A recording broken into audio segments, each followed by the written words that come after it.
You're listening to WCOM LP 103.5 FM Carborough and Chapel Hill. It's a Tuesday, it's 5 o'clock, and that only means one thing. It's time for another round of Snarky Faith with your host, Stuart Deloney. This is a space where we irreverently wrestle through life, culture, and spirituality, all with our heads in the clouds, our tongues in our cheeks, our hearts in our sleeves, and our feet on the ground. At Snarky Faith, the questions or even the answers are never the point. It's all about the conversation. So here's your host, Stuart Deloney. Well, good afternoon and welcome to another round of Snarky Faith. I'm your host, Stuart Deloney, and Snarky Faith is radio for the spiritually disenfranchised. If you've had enough of the insanity in Christianity, you have come to the right place. Here at Snarky Faith, we're all about finding a sane faith grounded in reality and working to make the world a better place in tangible ways. This is not a zone for spiritual escapism, Sunday school answers, or Christianese. We're here to call out religious BS and look for better ways forward. On today's show, we're going to do something a little different, and it's really just going to entail a conversation amongst friends.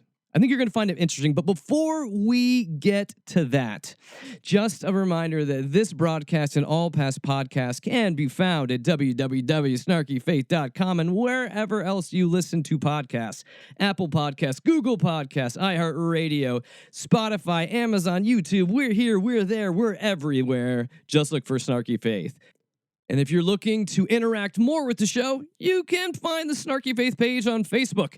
Or you can drop me a line at questions@snarkyfaith.com. And feel free to reach out because I love chatting and connecting with listeners. So I hope everyone's doing well this week. I'm trying to stay cool with it getting very, very hot here in Chapel Hill, North Carolina. But a shout out to my friends and listeners in the Pacific Northwest. Apparently you were roasting. Apparently it feels like hell there with how hot it is. But, you know, one thing I'm going to tell you guys, don't worry. It really doesn't feel like hell because hell doesn't exist. Boom! That's how it's done. This early in the show already? I know.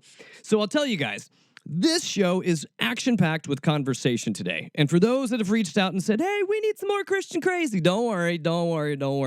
We've been pent up, right? We're a little backed up with the Christian crazy since we've been having different kinds of shows these past couple weeks. So I promise you, next week, you'll get your Christian crazy. Don't worry. And if you're just listening to the show for the first time, you don't know what you're missing out on. Because the Christian crazy is essentially the place where you get the choicest cuts of Christian nuts. It's beautiful and it is full of snark. But that's next week. This week, I give you beautiful conversations ahead. So let us go there. Here we go. Well, today I am sitting down with some friends of mine. And so this is going to be a fun conversation that I've really been looking forward to for a while. So joining us today, we have Adam and Michelle Palmer. They are musicians, ministry veterans who have worked for churches and served overseas. Michelle is currently the children's, youth, and family minister at Fellowship Lutheran Church in Tulsa. Adam is the technology and media minister, a worship leader, and a writer of numerous books, one of which I will point out, The Gutter, is one that rocked my world like 15 or so years ago, and helped me along my road towards deconstructing faith and really figuring out what matters. So they're also the parents of 5 awesome human beings. So Adam and Michelle, welcome. Thank you. So cards on the table. Here's what I want to do. Our conversation today is really going to be chatting around parenting LGBTQ plus children, but I think it also applies to parenting in general, because I kind of feel like we're always guiding and supporting our kids to whoever they are becoming in the process. And I thought no two better people to have on this conversation would be you two guys. And especially, it's not very often I have guests that have let me crash on their couch in the past. So listeners just realize these are good people. And I want to talk a little bit. So give us a little about like some of like your ministry walk, your family, what are Palmers in a nutshell, and some of your journey. Oh man, Palmer's in a nutshell. AP. How big is the nutshell? We're gonna say like walnut, or maybe I don't. Give us a snapshot of some of you guys, your faith and your family, because you guys have an awesome. Well, thank you. We grew up we both grew up in evangelical contexts, and that's kind of how we wound up getting on the path that we wound up getting on. Mhm. Ministry wise, we started off being in a band together, and tried to sort of break into the music industry that way. It didn't really work. We started having children and realized that some musical goals were going to have to get put on hold so that we could parent our kids. We kind of came to a crossroads where we had to say, are we going to pursue music or are we going to pursue being parents? Mm. Because for us, those two things weren't feasible to be done at the same time. So that's how we started leading worship at the church we attended at the time. Now I would say we led the musical part of the worship. And How liturgical of you. thank you. So we focused on being a family, raising our kids, and then we started looked towards fostering and adoption. We attempted to have an international adoption that led us overseas for a year. That fell through, so we came back and really we're at again at a crossroads where we didn't really know what an honest expression of faith looked like for us. Mhm.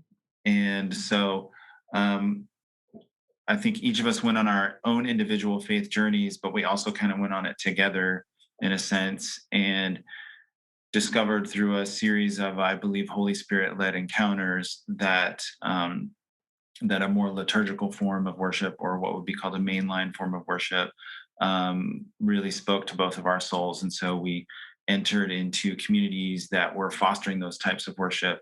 And now we are both on staff at a church in the ELCA communion, and are really, there's a word that I'm looking for there.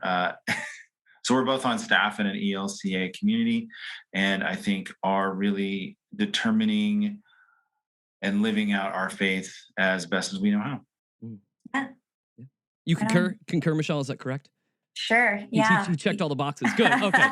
Well, and one of the reasons having this conversation today is that we collectively are both parents of LGBTQ children.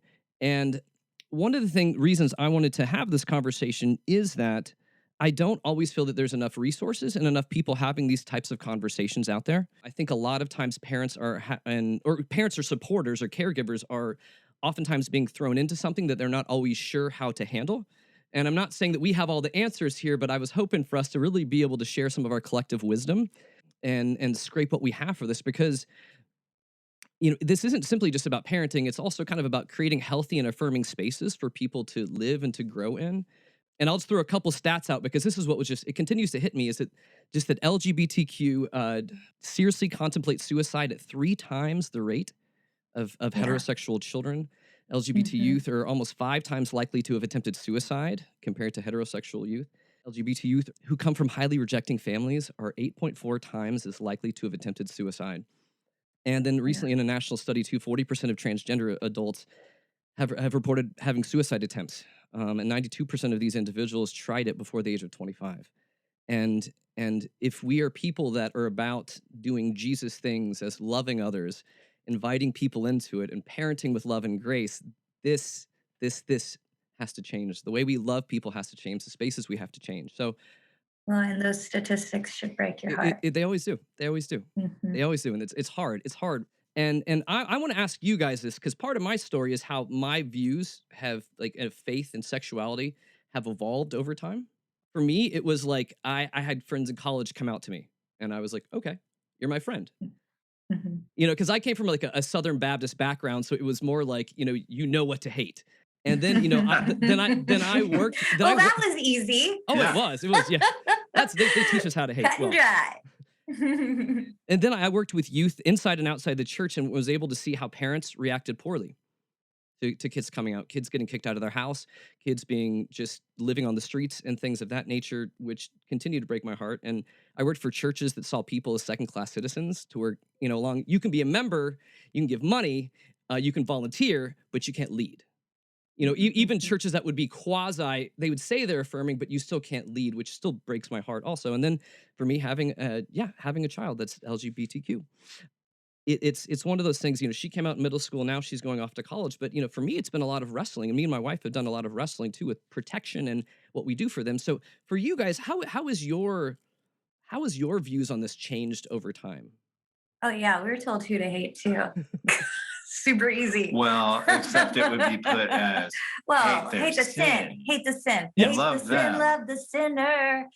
Well, if you don't have to think about it, if you don't really know folks that are LGBTQ, which typically, makes it easy to have it be cut and dry, right? Like, oh yeah, those are the folks on the outside. And since you don't have anybody that you know and love, maybe that personally, then it creates like a real easy way to just be like, oh yeah, that's them.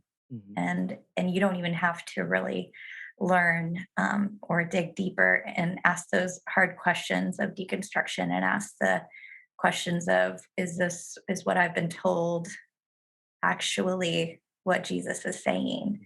And then like you said, you had friends that came out to you. And I think for me, we definitely deconstructed, read the books, did that, and then had a close friend who came out to us, and then we saw this was a friend in ministry, and we saw the way that he was treated. This was a person who, before he came out, was a leader, was loved, beloved, incredible youth minister, or youth volunteer, I should say, did ministry with students, and then after coming out was limited and was told, you're not welcome to do that anymore, and how devastating that was, and how isolating for someone who gave their life to student ministries to be told, no, thank you. And just to see that. And then so I think, knowing someone always, it changes the story. Yeah, I would concur. And then just to add on to that, I think for me, because I grew up in a evangelical stew, so much of my formation of right and wrong was, well, what does Scripture say? And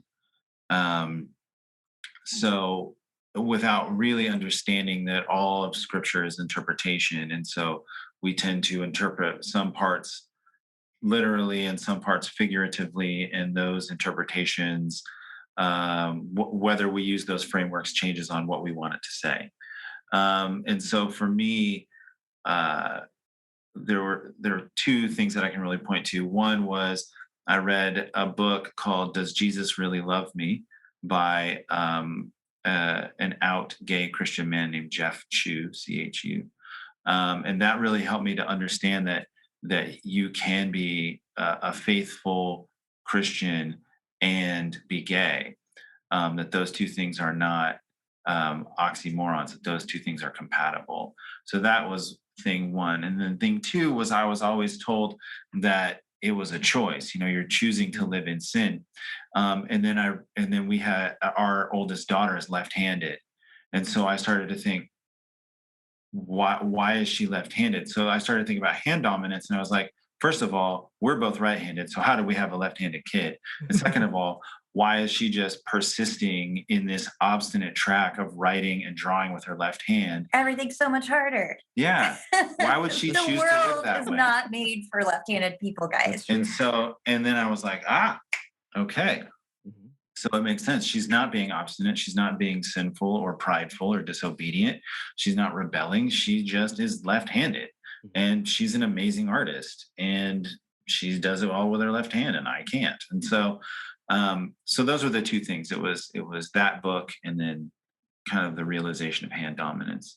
Now, one of the reasons I wanted to have you guys on, because part of it is I've experienced you guys and how how very connected and dialed in you are with your kids. You guys are very present, and it's always a joy when I've been around you and your kids before. It's a joy to kind of see how the hive works in your family, kind of a thing too.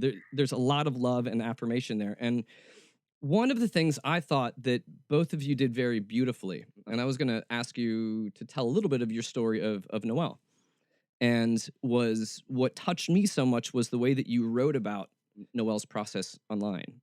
I thought in a very beautiful and a very loving and in a very affirming and caring and parenting way.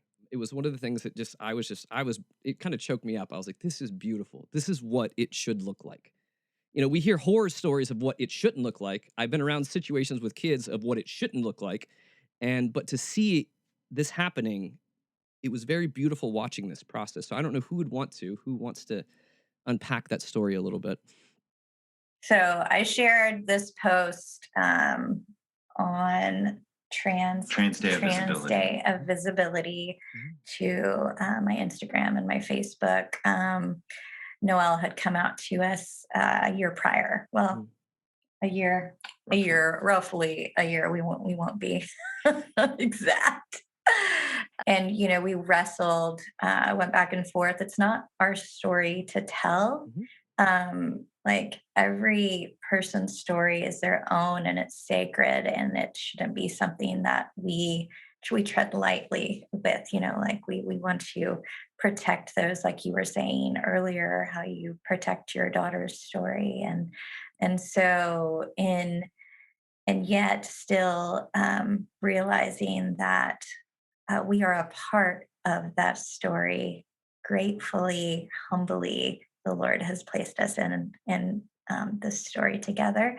And so acknowledging and affirming the place and the part that we play and that we have. I shared this with Adam. We collaborated on this together, as pretty much we do on all of life.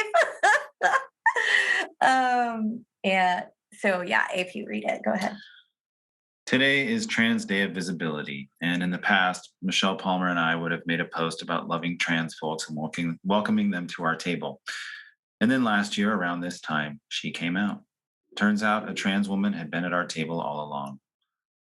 In the most tender and vulnerable conversation, our Noel told us who she really was. She shared some of her story, and we could do nothing but wrap our arms around her and tell her she was beloved and welcome. She was ours completely, and we were hers, and we would walk this out together.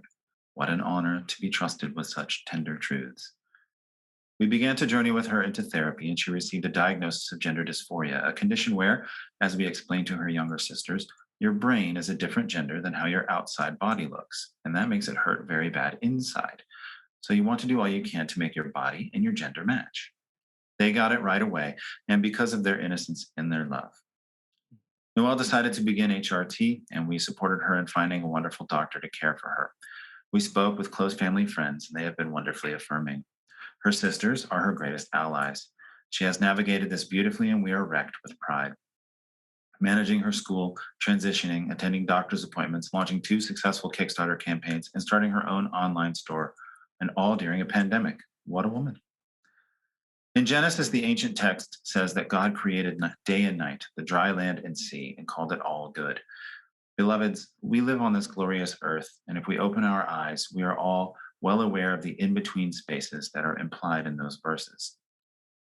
It is dusk as we write this, looking at another beautiful Oklahoma sunset, and this is also a God-created space, neither day nor night. We've been captivated all our lives long by sunrises and sunsets, and though we love the ocean and live on the land, marshes and deltas are also integral spaces in between. We can't have one without the other. These transitional spaces were also created by our Creator. As Christians, we claim these spaces and these beloveds to Christ. Trans babies, you are seen, loved, and needed. The world would not be whole without you. We are on your side. You are always welcome at our table. Thank you. No, and thank you for guys sharing it. And it's one thing to read something, it's also to hear it from someone as well too. So I love being able to hear it in your guys' voices and as you're telling this story. One of the things that I know I've struggled with in sharing my daughter Ada's story more is is this kind of thing as a parent, we want to like protect them. You know, we know as like, you know, for being on the earth for a long period of time, we want to protect our kids so much.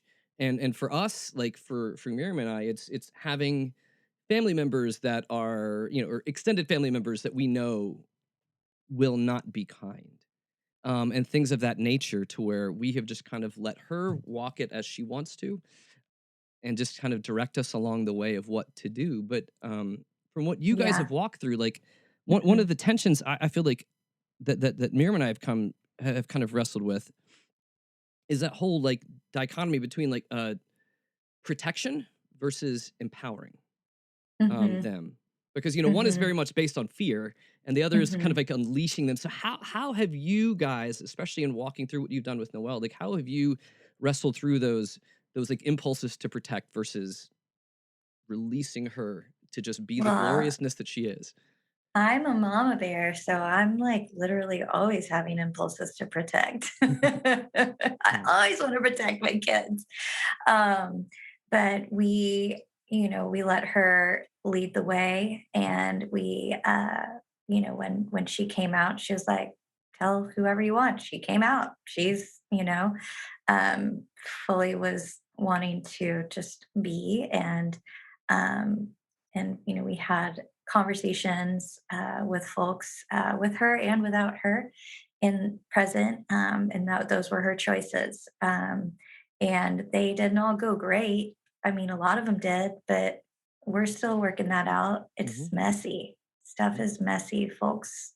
When you're in relationship, when you love, big stuff is messy. And so we don't have it all worked out or figured out.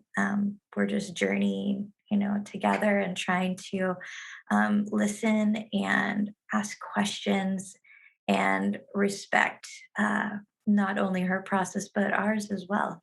Mhm. So And I think that's really all of parenting is That's the true. balance of protecting and empowering. So this is just another in a long line of challenges, because you want and to, blessings. yeah. Yes, true, true. Every challenge is an opportunity. But yeah, I mean, it's our sort of parenting philosophy is that we're not raising children, we're raising future adults. Mhm. And so all of parenting is preparation. Mhm. So it's how you try to give them as much as they can handle without overloading it. And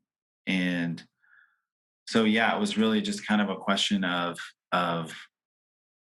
how le- it was really just a question of letting her guide how Mhm. it all was portrayed to various family members, to the public. When we wrote that post, that was really, I mean, we kind of made a point to not be like, "Da, da, da, we have a trans daughter." And it was more like we're just going to start folding it in and talking about it as just a normal thing. And so Mhm. that day on that Trans Day of Visibility post was really the first sort of announcement, or I think for most people who follow our story at a distance online, it was the clarification moment. Mm. It was the like, Yeah, aha. because we had been, talking about it and sharing, and we talk about the Kickstarters in the post. She's now had three, and they're all fully funded. Mhm. Okay, whatever, brag. Sorry.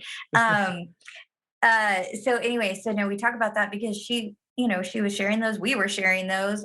If you see her Kickstarters, you're probably gonna know, if you read them at all, that she's a trans woman making art and creating art, and so it wasn't like a secret, and it wasn't that we were hiding, but we were also, um, yeah, we were just careful to, not even careful. That's not the word I'm trying to say.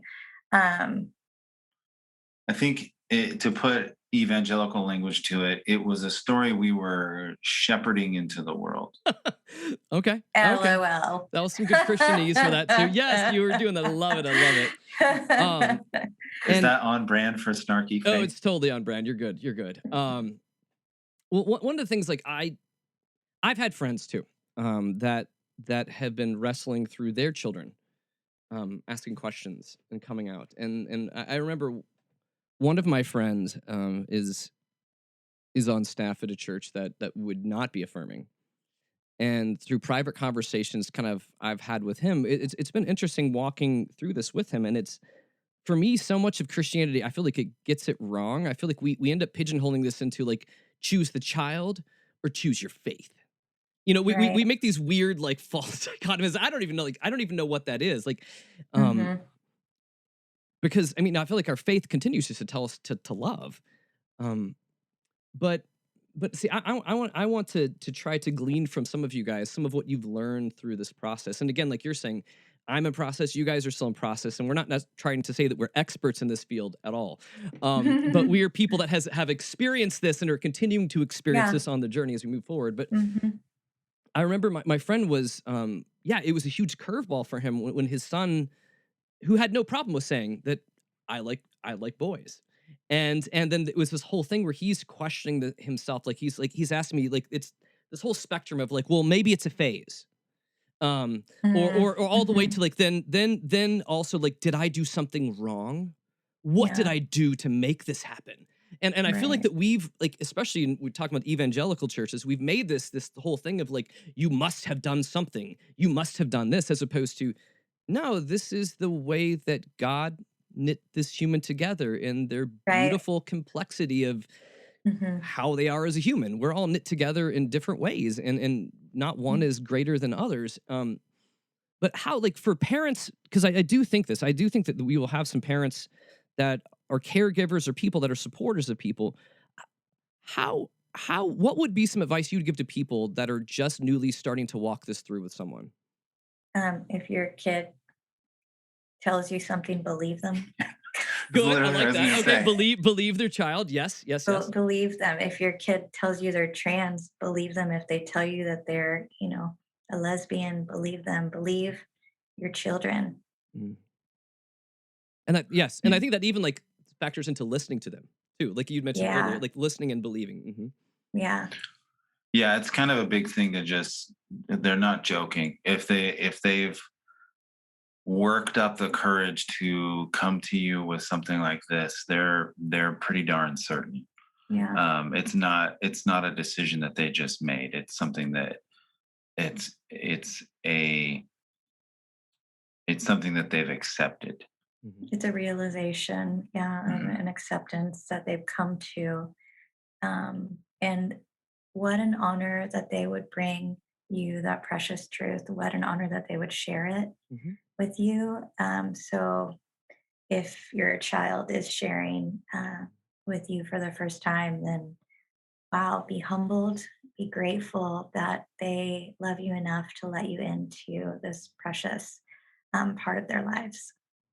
I love how you say that the admission that they're choosing to tell you it's a gift that they're offering hmm to you, not just like I'm admitting this, that I'm trusting you with this hmm part of me. Because I remember that was part of my daughter's story, was just her not understanding being around her friends who were always talking about these boys and this and this and this. And she thought for a while, they're just boy crazy, they're dumb. But she's just like, I don't see it. Like, I just don't like I don't understand what you guys are even talking hmm about. And then hmm people would treat her differently because, oh, well, you're just whatever. And so for her, it was like you mentioned, it wasn't like something that they just said today. I think we do that to children sometimes too, regardless of their age. Oh, you just thought this up? Or is this just a whim? But for her, part of her story was that she was watching, she was looking, she was trying to figure things out, and this was something that she had to wrestle with to understand that it's true. hmm Um, And I think a lot of the ways that a lot of parents interact with kids is there's sort of like, what do you want to be when you grow up type of mentality. mhm, And so I think that can subtly make us think that you choose a profession, therefore you would choose an orientation. um, so this is not something that our daughter decided she wanted to be when she grew up. I mean, it's something that she wrestled with for years mhm, and kept to herself. mhm.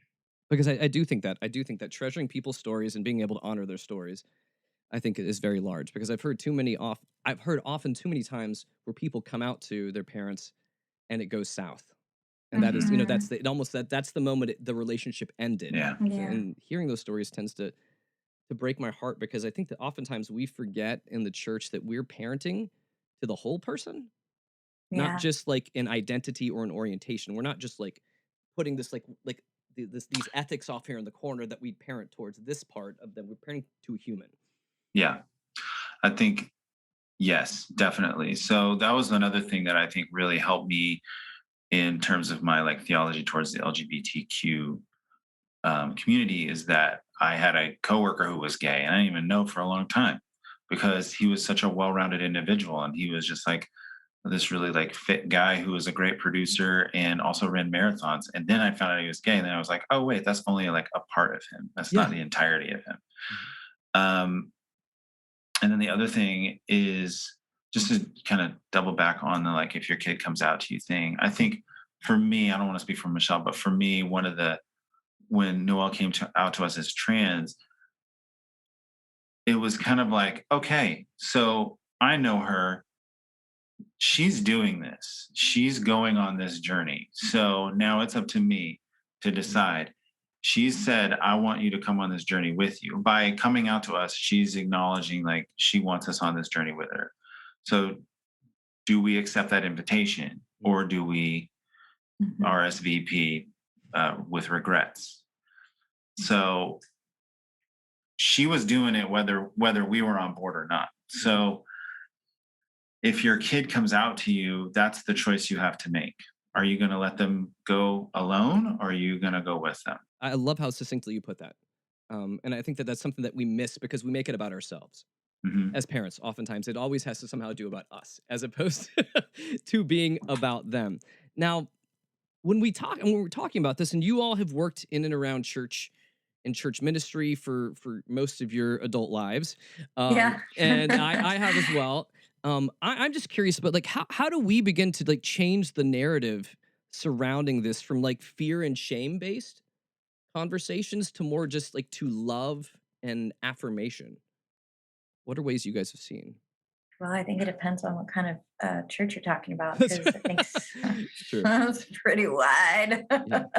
spectrum there. Mhm. Um, yeah, I think that there's education. Folks need to educate themselves and get to know people in their congregations and in their communities that are LGBT Q, and talk to them and ask them questions and start orienting themselves, you know, and to where they can begin to understand the needs and um, yeah, I think everything has to do with relationship. Mhm. Yeah, there's no better cure for fear than relationship. Yeah. So, for us, I think it was. I don't know how helpful a word like homophobia or transphobia is, indicating that there's always a fear there with the word the suffix phobia. Um, but in some cases, it's pretty accurate. So I for me, it was getting to know people. And what's interesting is I would get to know people and then find out Mhm. that they were gay. And I think that was really helpful. Not like I'm going to go make friends with a gay person so I can find out what their life is like. Yeah. It was more like, oh, I'm talking to this coworker, or I'm talking to. I used to when I was a freelancer full time, I worked out of coffee shops, and I became kind of known as the coffee shop pastor. And there was a location near our house that I would go to every afternoon, and I got to know most of the staff there. And on their breaks, they would come sit and talk to me. You got a lot of work done, you guys. A ton. But it was interesting because I just got to know these people, and then I would find out, Mhm. just their story. And a lot of them were, a lot of their story was, I'm gay and I grew up in the church and I came out and everybody told me I was being obstinate and that I'm in sin and I can't come to church until I decide not to be sinful anymore. So, okay, if that's how it's going to be, then I'm just not going to come to church. Mhm. I heard that story a lot. Mhm. And so I was able to kind of, you know, that's where we sort of started developing this idea of sitting at our table, and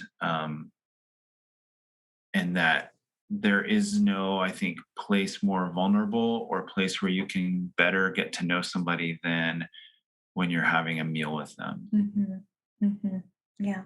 because there's a generosity there in sharing your resources. You're providing physical nourishment, and yeah, there's just there's something about the dinner table that I think breaks down a lot of barriers and allows for getting to know the whole person and not just somebody for their sexual orientation or their race or gender identity. Yeah. or race. Or I mean, race, like, that's yeah. kind of a big conversation right now. Like, oh, well, you just got to get to know some Black people. Well, I don't really want to just go talk to somebody just because they're Black and say, hey, will you be my Black friend? Yeah. You know? Yeah. And I think it's so applicable too when we talk about that. Even like just I feel like we see that in parables too, that the idea that God has a wide table and God has Yeah. room at the table. Yeah, And I think for that there, sure. like you mentioned, the intimacy of being able to sit down with people, inviting them into your house, it changes the conversation. Now I want to just transition a little bit to like kind of the last section of conversation that we want to have here is really around centering what you've talked about, having supportive conversations, having conversations with people. Now, you'd mentioned earlier about being able to let Noel lead you. Yeah. So what are ways that you've seen, how do we let our kids lead us into the new? And what has Noel been teaching you in this process of leading in? Well, I'm not sure I understand the question, so try again. Yeah. No, Adam had said like at one point that you were talking about how like that you had chosen like is in processing this to let Noel lead you, to let Noel lead in this process of how we move forward.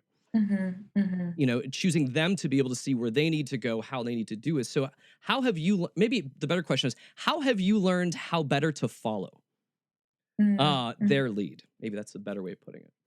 I just think we have to ask questions. And then also trust each other and talk.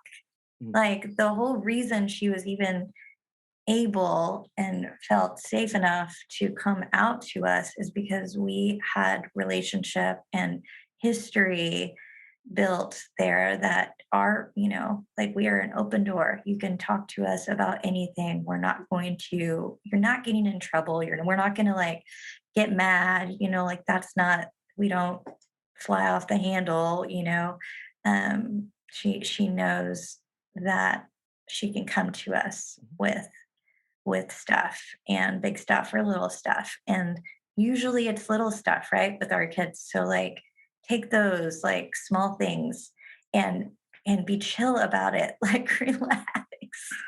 And the more that is your story, the safer folks feel, right? The safer our kids feel opening up more of their story and more of their lives to us. If we're always heavy and hard and every conversation's difficult, then like we're not really going to want to have those, right? Like I'd rather just like be, in the same room and doing my own thing rather than have to,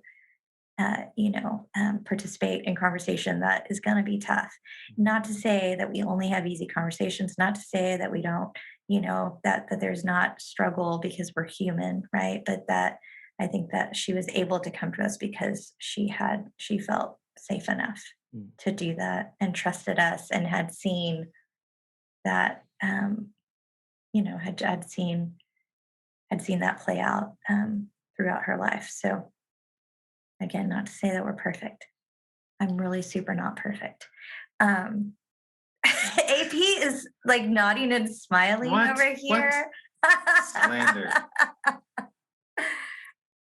Stuart, you are too. What is this? What? No, it was good. I mean, because I know isn't it kind of common knowledge that Adam is perfect, and is that how the whole thing works? Is that okay, that's not how it works. Okay. I'm joking. I'm joking. No, we're like, no, but you're right about that. I think sometimes even as a parent, being able to, to admit to our kids that we're screw ups as parents, Mhm. being able to kind of create like tear down that narrative that like as parents we have it figured out. Mhm. Yeah, And that's been well, one thing that we've worked with our that kids. narrative got torn Yeah. down a while ago. But I mean, that Yeah. is something that as parents, we're, I think, very open and honest about Mhm. with our kids, is that like we're making this up as we go along. So when it helps that they're all big fans of the Dear Evan Hansen soundtrack, which has a song that literally says that. Does anybody have a map? Um, you're gonna get him marked down for fair use. He's gonna. Sorry, I won't do it. Okay, take it out. Take it out. So, but yeah, I do think that is kind of a cornerstone of our parenting, is like just being really honest with our kids and just being like, hey, we're doing the best we can here, but like we've never raised you before. Yeah. And so, you may be the youngest of five, but you're still the first you. And so, it's humbling to err and then have to go to them and say, hey, I messed up. Will you please forgive me? Mhm. But I think that again, we're raising future adults, and that's Yeah. the type of attitude that we want our kids to carry into adulthood, to be able to admit mistakes and to ask for forgiveness, and to understand that even though that's humility, there's also a lot of strength in that, Mhm. rather than doubling down on an error and making it worse. And then in terms of like being better followers, I think one of the things we did with Noel was we did want uh, just kind of in retrospect, I don't know if necessarily every decision we made along the way was maybe necessarily quote unquote the right one, but it is what we did. Is just making sure that she had a second opinion that was outside of her own head. So we guided her towards counseling and therapy, just to kind of be like, hey, let's just make sure. We wanted to give her tools, not just make sure, I don't think necessarily, but give her tools to be able to process, because the things that she was kind of coming to, and each, I think, kid's process is different. Sure.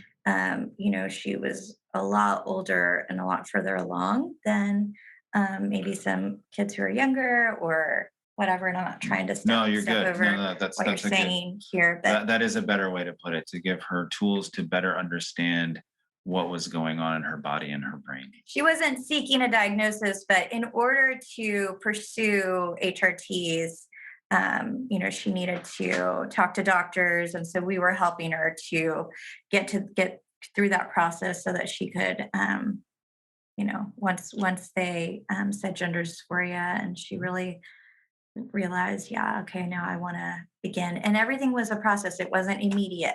It was months. It was, Yeah. everything took time and And prayer and I would say each step was kind of like, okay, so this step is completed. How are you feeling?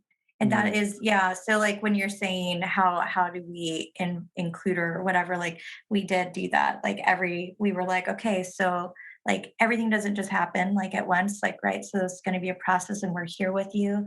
And we would sit down and say, okay, like, how are you feeling? What are you thinking? Or she'd come to us and say, I want to get started, or I think this, or whatever. And so all the stuff. So HRT, which for those who don't know, stands for hormone replacement therapy. And also she started transitioning when she was 18. I mean, that's when she came out to us, when she was 18. So just to help with context there. But every step along the way, not just like with HRT, but also like name change, Mhm. and all of it's quite a lot of hoops you have to jump through. So, but just being present with her, to be able to go with her to the court, because here in Oklahoma, if you want to change your name, you have to appear in front of a judge, and they have to grant you they have to allow you to do that. And so to be able to go with her to appear before the judge, and for the judge to grant that and like congratulate and her, celebrate her after. and then to be able to celebrate her afterwards, Mhm. like those are the types of moments that we really wanted to be there for. I mean, it's weird that like this major life moment happens in this very drab room in the Tulsa County Courthouse, but and it was just the three of us because The of pandemic. the pandemic. Mhm. So like her sisters couldn't come. Mm, mm. Now, someone had asked, because I've been talking to a few friends, especially before we did this interview, and I was picking their brains and saying, are there questions that you'd want to ask? And one of them is, he'd asked me this. He said, how can we be an ally and an advocate that doesn't hurt? Like that doesn't hurt the person, because I think that's he's stumbling through that process of trying to be an ally and Mhm. advocate, and he keeps tripping over himself. So, and anything along the road that you've learned about being an ally and advocate? As soon as I figure that out, I'll let them know. Whatever. There are so many great resources, specifically Christian. I think we talked about it earlier, like the, there's books, there's, there's just, it's amazing the opportunities that we have to learn and to grow and to better understand and to hear from others with social media and all of that. And I think that you're going to share some of those resources here as well. I've been doing a study, but just more for youth, how to be more inclusive in youth ministry. And specifically, this book that I've just finished is called Made, Known, and Loved. It's by Ross Murray, who is a gay deacon in the ELCA church. And he's got wonderful things to say. He started a camp for LGBTQ, a Christian camp for LGBTQ students. And it is just super inspiring, the work that he does, and to hear the different ways that he has advocated and just grown the ministry. I'm going to let Adam talk for a second. I'm going to look something up real quick. I think in terms of allyship, it's a pretty thorny question because so often we want to make it about ourselves and be like, which is just, I think that's human nature. Like I used to joke about when I was in more evangelical circles about like, hey, check out how humble I'm being right now. So it's like we tend to want to perform our allyship so we get noticed. And so one of the things I really try to do is just amplify other voices. So I understand that as a white man that I automatically have some amount of credibility in our world because that's the way our world is set up. So one of the things I try to do is just, hey, here's this book by this person. You should read it. Here's here's these tweets by these people who are in this community. And rather than quote tweeting it and being like, hey, this is my voice above yours, I just retweet it or just share stuff from other organizations or from other voices. Personally, I feel like I have the white male voice on lock. Like I get that perspective. Yes. I understand it. So what can I do to open myself to others' perspectives? But it's not just about bettering me as a person, even though that's part of it. But then how can I share this information with the rest of the world?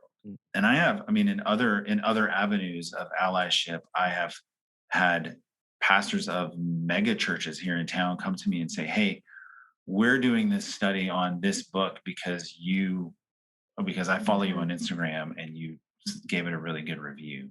So thanks for that.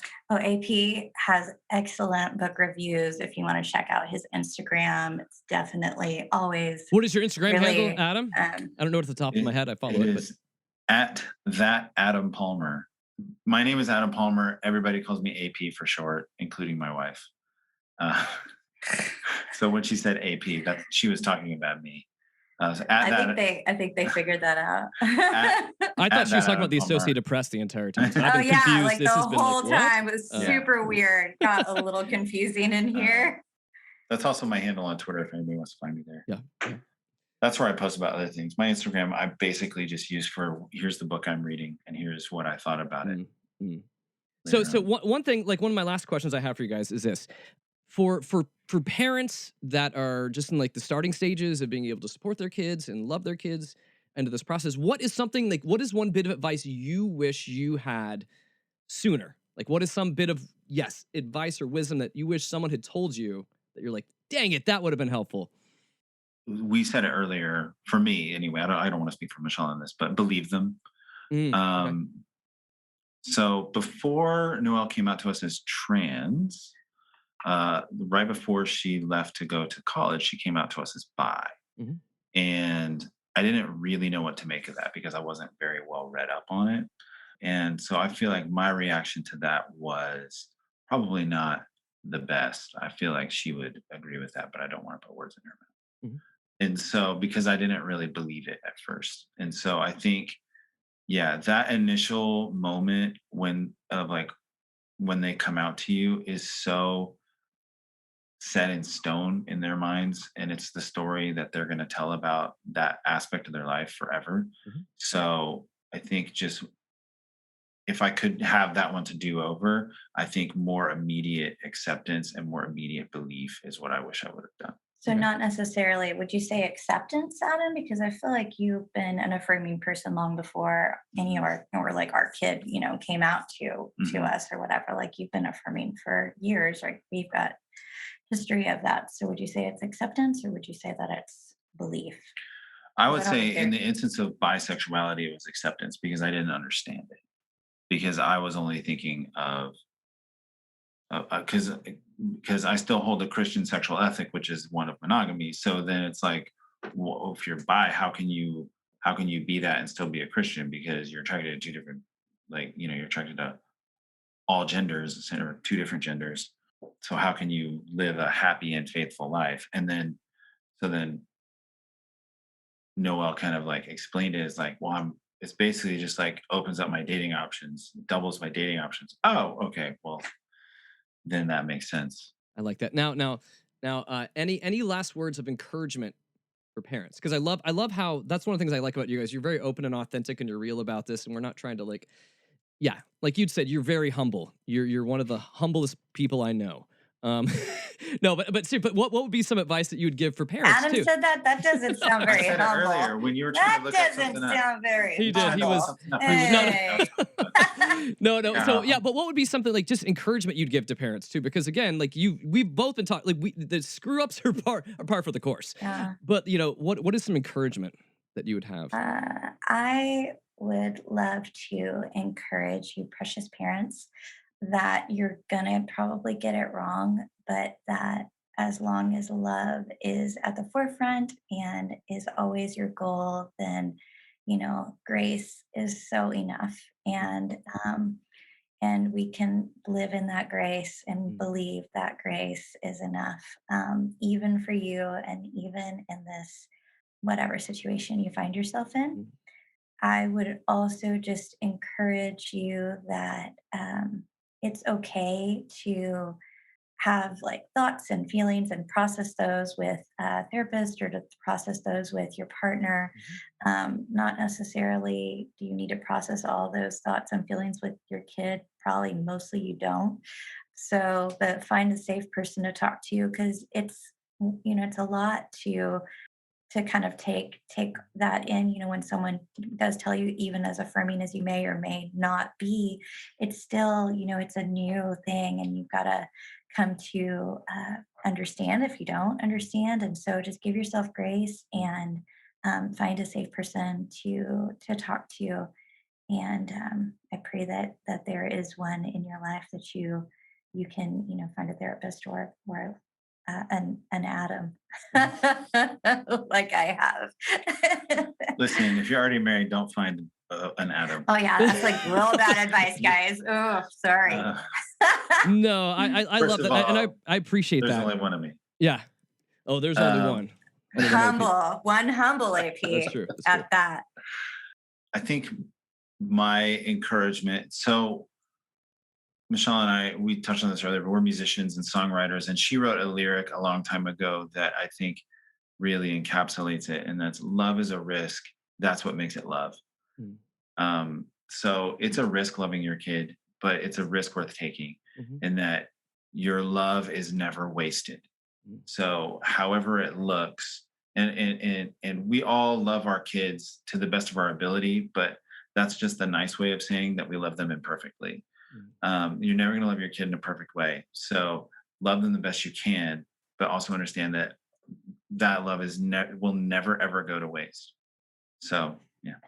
I think that's a beautiful place to end on this. So Palmer's, I appreciate you guys. I thank you for sharing your story and where you guys have been through, where you're going, and I love the openness and the honesty in this, because I think more conversations like this need to happen, where people are just hearing that we're wrestling and struggling through stuff and not always getting it right, but we're hopefully on, a longer term. This is like more of a marathon than a sprint with our kids, that we're looking at the long, the whole goal of where we're wanting to go with them, as opposed to just what is in this moment that we're responding and reacting to. So again, I thank you guys for just being wonderful parents that I've gotten to be around, and been able to watch you guys with your kids. And thank you guys so much. And if anyone wants to track you guys down online, that Adam Palmer.